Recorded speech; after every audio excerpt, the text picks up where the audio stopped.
I'm going to come with a slightly different slant, where we've heard all about we need more engineers, we need more training, we need more universities, we need more graduates, we need more career guidance. But is that really what we need? And I believe that our biggest challenge is to develop tomorrow's leaders initially as our graduates in training. There is a big gap in taking our graduates and getting them to the level where they are delivering as the young people are that we've just seen now.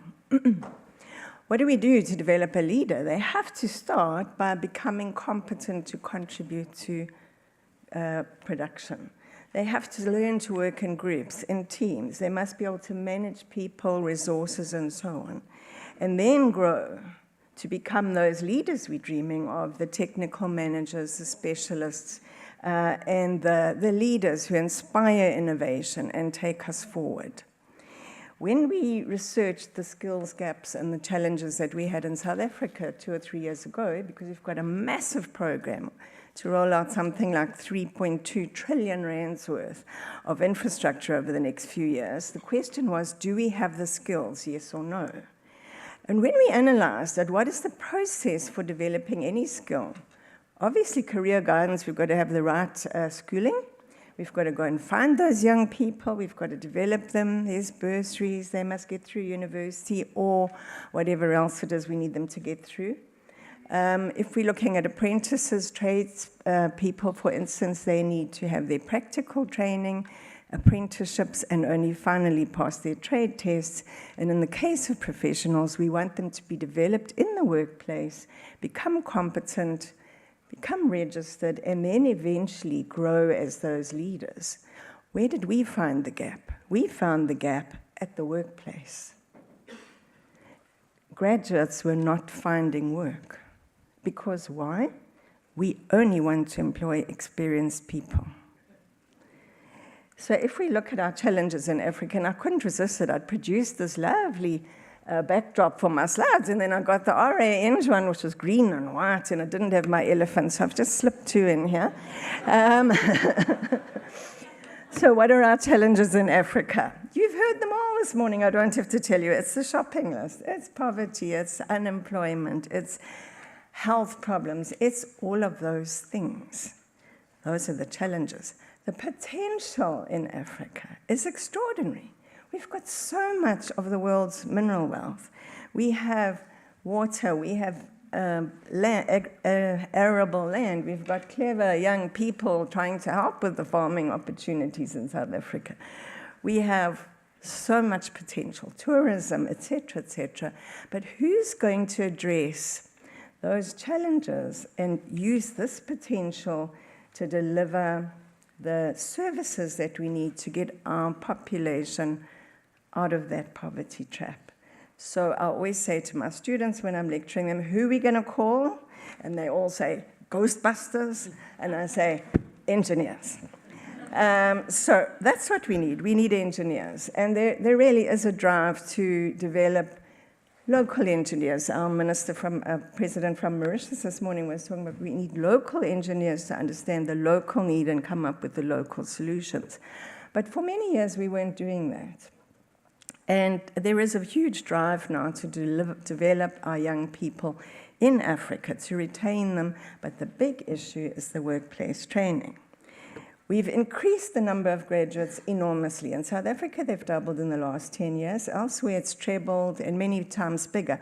But what we have not done, we haven't increased the investment in higher education. So then you get the mutters. These graduates are unemployable. You've all heard that, haven't you? They all want to follow the past exam papers, because that's how they've been taught at school, at university, to follow processes rather than principles. We lost something along those lines about 20 years ago. I heard Professor Les Clark actually lecturing in London about 20 years ago to say, our school leavers these days don't understand principle anymore, outcomes-based to stop them from thinking. But we want our engineers to be those thinkers, to be those problem solvers. And where are we going to teach them that? Nowhere else but in the workplace.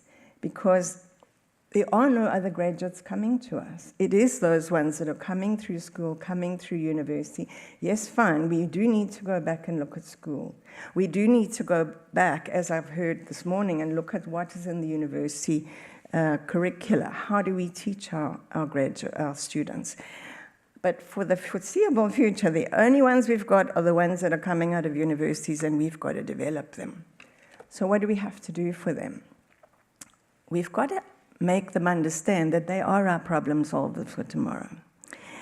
So they do have to investigate problems, come up with the solutions, manage the resources, take responsibility, and eventually perform and deliver. And only thereafter would they grow to the next stage of being our tomorrow's leaders. We only have those graduates that are there at the present time.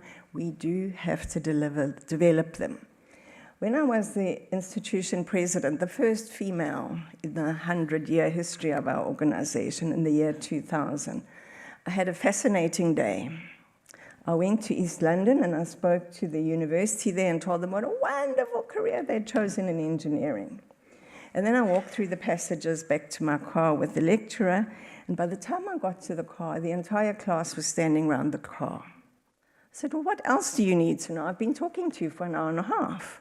And they said, ma'am, we can't find work. Help us find work.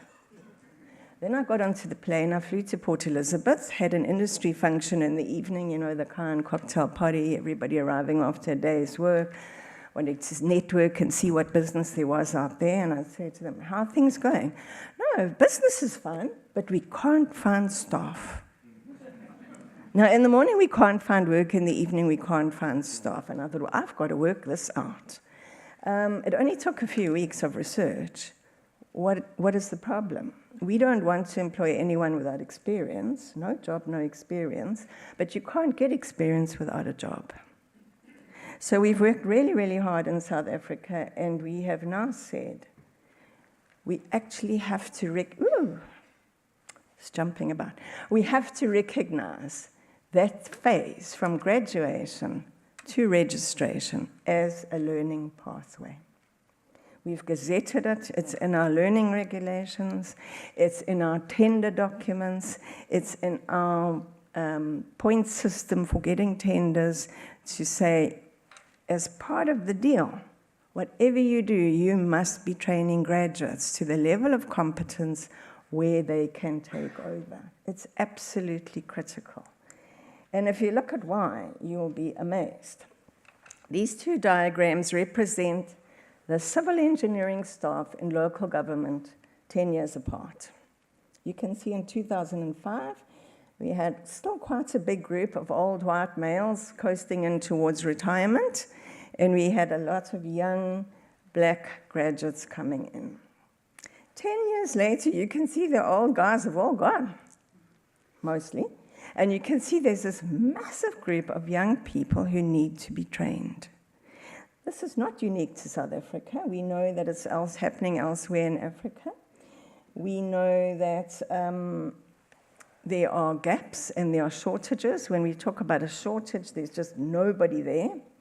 But we know when there's a gap, yes, there are plenty of people. Look at the numbers up here. But has anybody trained them? They're actually battling to do their work because nobody's showing them the way. Nobody supervising, nobody coaching. I have a 23-year-old graduate in municipality. He is the only technical person in that municipality. How on earth does a 23-year-old know how to run the infrastructure in a municipality? It's a huge problem. It is also elsewhere in Africa. The Tanzanian government or the Engineering Registration Board sat down about 10 years ago and said, we've got to do something about this, and they've started something called the Structured Engineering Apprenticeship Program, using expats to develop indigenous graduates. And I believe that's a problem almost universally that we all need to look at. If you look at our municipalities in South Africa, the little dotty ones are the ones that still have no technical staff, but all the orange and red and in between, all the bright colors, those that have young people, 35 and below. Can you imagine the technical director being 29 years old or 26 years old?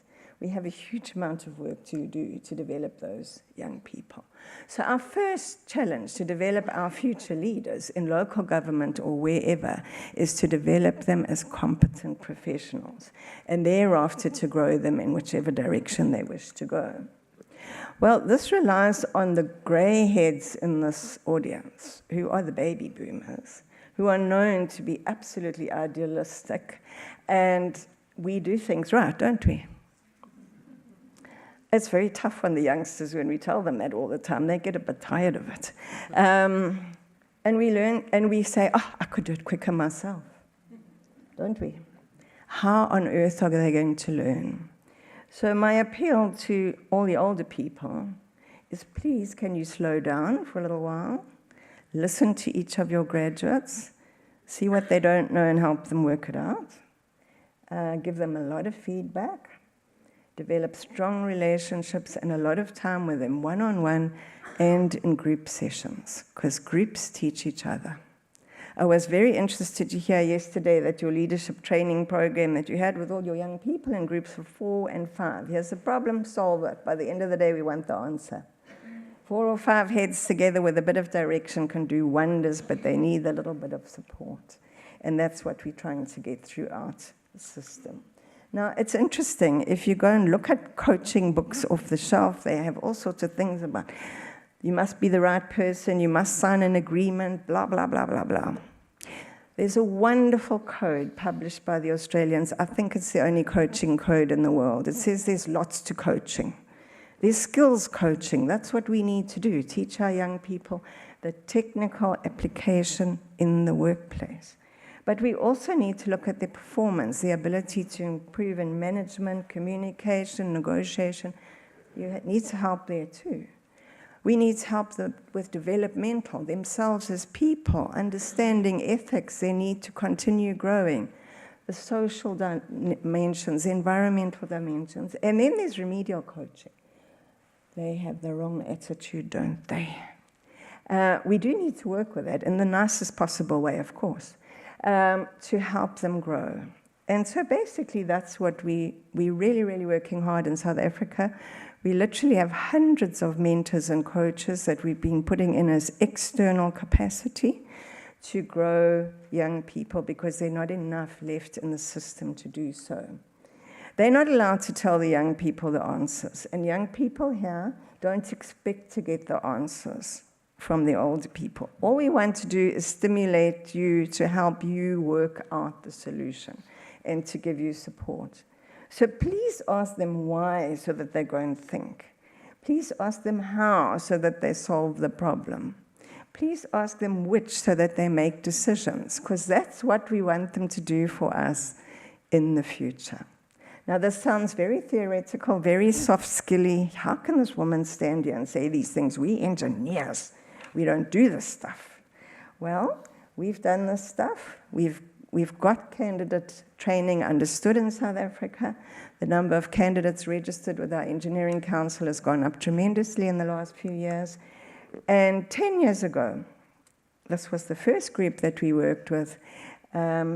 You can see here, they were really the unemployables. And we found them all, and we put them into various posts with mentors and coaches.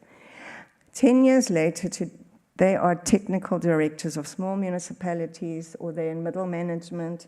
They're doing really well, and we're really chuffed. But it is hard to wait 10 years and to say, okay, that program has finally delivered, because we always want instant answers. We're not going to get instant answers.